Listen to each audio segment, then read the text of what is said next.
নমস্কার বন্ধুরা, জিও হাব চ্যানেলে সকলকে স্বাগত জানাই।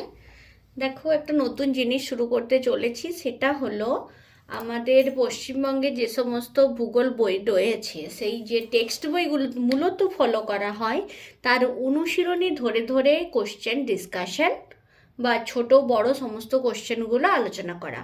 তো আজকে প্রথমে আমরা দেখো ঠিক এই বইটা তোমাদেরকে দেখাচ্ছি, কারণ কোনো সিক্রেট বিষয় এটা নয়। এই যে বইটা রয়েছে, নবম ভূগোল ও পরিবেশ, সমরেন্দ্রনাথ মোদক, এই বইটির প্রথম চ্যাপ্টার হলো গ্রহরূপে পৃথিবী।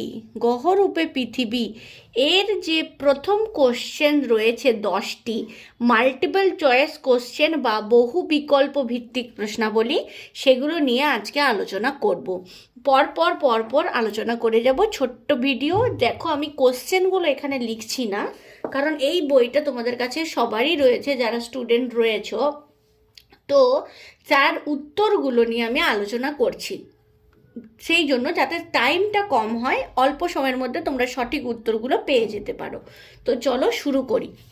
আজ দেখো, এই ক নাম্বারের 1 নাম্বার কোশ্চেন, ঠিক আছে? এখানে কোশ্চেন বা প্রশ্নটা রয়েছে, পৃথিবীর আকৃতি সম্পর্কে সর্বপ্রাচীন ধারণা হলো। এবার 3টে অপশন দিয়ে রয়েছে, 1 2 3 করে 4টি অপশন রয়েছে, সরি। একটা হচ্ছে গোলক, অভিগত গোলক, জিহট এবং চ্যাপ্টা।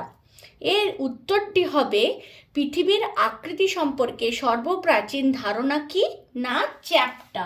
দেখো, উত্তরটা আমি লিখে দিচ্ছি, চ্যাপ্টা। এবারে এই চ্যাপ্টা ধারণাটা কিন্তু গ্রিক দার্শনিকরা বলেছিলেন। তারা বলেছেন পৃথিবী হচ্ছে চ্যাপ্টানো রুটির মতো, আর আকাশটা হচ্ছে এই রুটির ওপরের ঢাকানো ওল্টানো একটা বাটির মতো। বাটি এরকম থাকে, এটা ওল্টানো বাটির মতো। এই ধারণাটা কিন্তু পৃথিবীর আকৃতি সম্পর্কে সব থেকে প্রাচীন ধারণা। এবার 2 নম্বরে আসি। 2 নম্বরে রয়েছে, সর্বপ্রথম পৃথিবীর গোলীয় আকৃতির কথা কে বলেন? মানে পৃথিবী যে গোল, সেই আকৃতিটা তার কে বর্ণনা দিয়েছিলেন প্রথম? এর উত্তরটি হবে, এখানে যে 4টি অপশন রয়েছে সেগুলোও তোমরা শুনে নাও, পিথাগোরাস, অ্যারিস্টটল, এরাটোস্থেনিস এবং আর্যভট্ট। এবার প্রথম উত্তরটি যেটি হচ্ছে, সেটি হচ্ছে সঠিক উত্তর। সেটা হলো পিথাগোরাস। কি নাম? পিথাগোরাস।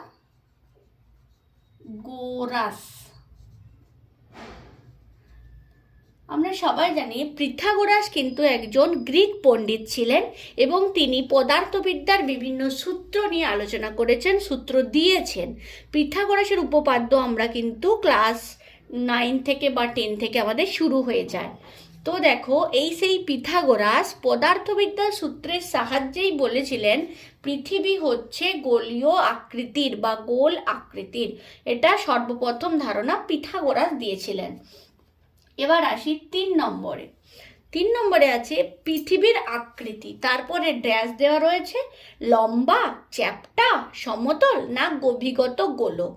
মূলত পৃথিবীর ধারণা কিন্তু এই 4টে অপশনের মধ্যে যে উত্তরটি হবে সেটি হলো গোলক, অভিগত গোলক, অভিগত গোলক।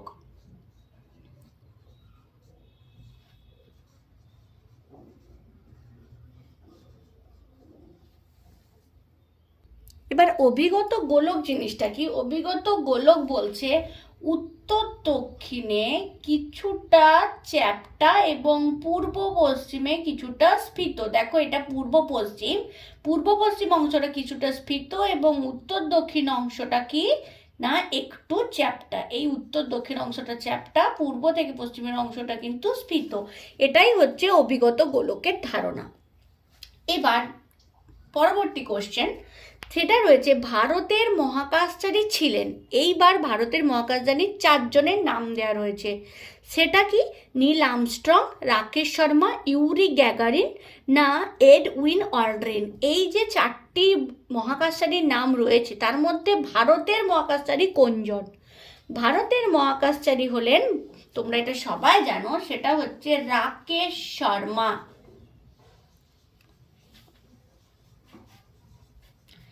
এছাড়াও আমাদের আরেকজন মহাকাশচারীর নাম জেনে রাখা দরকার, তিনি হলেন কল্পনা চাওলা, যিনি ভারতীয় বংশোদ্ভূত। 5 নাম্বার দেখো, সূর্যের নিকটতম গ্রহ হলো, সূর্যের সব থেকে নিকটতম গ্রহ হলো বুধ। এখানে আরও যে 4টি অপশন রয়েছে, মানে বুধ ছাড়াও আরও যে 3টি অপশন রয়েছে, সেটি হলো শুক্র, পৃথিবী, মঙ্গল নাকি বুধ। এবার আমি বলি, সূর্যের কাছে, সূর্য থেকে বিভিন্ন যে গ্রহগুলো রয়েছে পরপর পরপর পর বা 8টি কুলীন গ্রহ, তার মধ্যে সব থেকে কাছের গ্রহ কি? বুধ। এইখানে ছোট্ট যে গ্রহটি রয়েছে সেটি হলো বুধ। হলো, এবার আমি এটাকে ইরেজ করছি। এবার দেখো 6 নম্বর কোশ্চেনে আসছি। যেহেতু আমার জায়গা বোর্ডে কম আছে সেহেতু আমি ইরেজ করে নিলাম। তোমাদের অসুবিধা হলে বলো, নেক্সট দিন থেকে আমি আরও একটু ওয়েট করে যাব। তোমরা কমেন্টে অবশ্যই তোমাদের কোয়ারিগুলো জানাতে থেকো আমাকে। এবার দেখো, দিগন্ত রেখা দেখতে কেমন হয়? দিগন্ত রেখা, দিগন্ত রেখা কি, যত দূর আমাদের চোখ যায় মনে হয় একটা জায়গায় আকাশ যেন এসে মাটিতে মিশে গেছে, আকাশ যেন এসে মাটিতে মিশে গেছে, এইরকম একটা মনে হয়। সেই দিগন্ত রেখার আকৃতি কীরকম বা সেটা দেখতে কেমন হয়? আয়তকার না গোলাকার? মানে বলছে আয়তকার না গোলাকার না ত্রিভুজাকার নাকি সরল রেখাকার?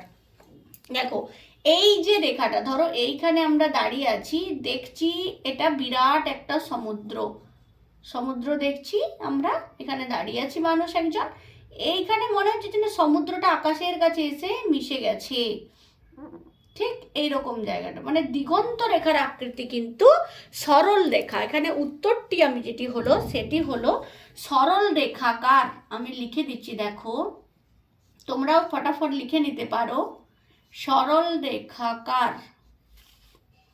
এবার 7 নম্বর কোশ্চেন কি রয়েছে? জিপিএস পরিষেবা যে যন্ত্রে থাকে সেটি হলো, জিপিএস পরিষেবা আমরা মোটামুটি জানি, তাই তো, গ্রাউন্ড পজিশনিং সিস্টেম, জিপিএস এর পূর্ণ অর্থ। সেই জিপিএসটা সম্বন্ধে আমরা জানবো, কারণ জিপিএসে খুব গুরুত্বপূর্ণ জিনিস জানতে পারি, সেটা হচ্ছে কোনো জায়গার অবস্থান বা লোকেশন, এছাড়াও উচ্চতাও দেখানো হয়ে থাকে। জিপিএস পরিষেবা কোন যন্ত্রে থাকে? এখানে 4টি অপশন যেটি রয়েছে, রেডিও, টিভি, মোবাইল ফোন নাকি দূরদর্শন। অবশ্যই সঠিক উত্তর হবে মোবাইল ফোন, কারণ মোবাইলে লোকেশনকে ট্র্যাক করা যায়, মোবাইলে কোনো স্থানের অল্টিটিউডও দেখতে পাওয়া যায়, সেই সমস্ত কেরামতিটা কিন্তু জিপিএসের মাধ্যমেই হয়ে থাকে। এবার 8 নম্বর কোশ্চেন, খুব গুরুত্বপূর্ণ এবং কনফিউশন কোশ্চেন, সেটা হচ্ছে পৃথিবী ভারতের চেয়ে যত গুণ বড় তা হলো। পৃথিবী কত গুণ বড় ভারতের থেকে? 30 গুণ, 40 গুণ, 50 গুণ না 60 গুণ? এবার তোমাদেরকে বলে থাকি, পৃথিবী ভারতের চেয়ে অ্যাপ্রক্সিমেটলি, বিভিন্ন জায়গায় বিভিন্ন রকম এটা নিয়ে পেতে পারো, তোমরা কনফিউশন রেখো না, তবে 40, মোটামুটি 40 গুণ বড়।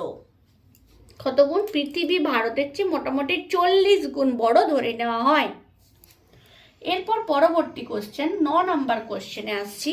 পৃথিবীর পরিধি প্রথম কে পরিমাপ করেছিলেন? পৃথিবীটাতে কতটা এরিয়া জুড়ে আছে, তার পরিধিটা কতটা, সেটা সর্বপ্রথম কে পরিমাপ করেছিলেন? কোন বিজ্ঞানী বা গবেষণাগার বা দার্শনিক বলা যায়? এখানে 4টি অপশন রয়েছে, এরাটোস্থেনিস, গ্যালিলিও, পিথাগোরাস এবং অ্যারিস্টটল। এই যে 4টি অপশন রয়েছে তার মধ্যে সঠিক উত্তর হলো, সেটা আমি লিখে দিচ্ছি,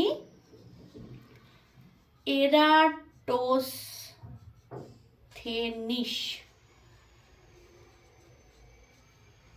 এরাটোস্থেনিস নামক যে দার্শনিক রয়েছেন বা ছিলেন, তিনি পৃথিবীকে প্রথম পরিমাপ করেছিলেন। পৃথিবীর কোনটা? না পৃথিবীর পরিধিটা, হোল সার্কেলটা ক্যালকুলেট করেছিলেন। ঠিক আছে, এবার দেখো, নিরক্ষীয় ব্যাসের চেয়ে মরু ব্যাস যত কিমি কম, আমরা জানি পৃথিবীর ব্যাস নিরক্ষরেখায় একরকম আর মেরু অঞ্চলে আরেক রকম, মানে পৃথিবীর দু ধরনের ব্যাস ক্যালকুলেট করা যায়, একটা হচ্ছে মেরু ব্যাস আর একটা হচ্ছে নিরক্ষীয় ব্যাস।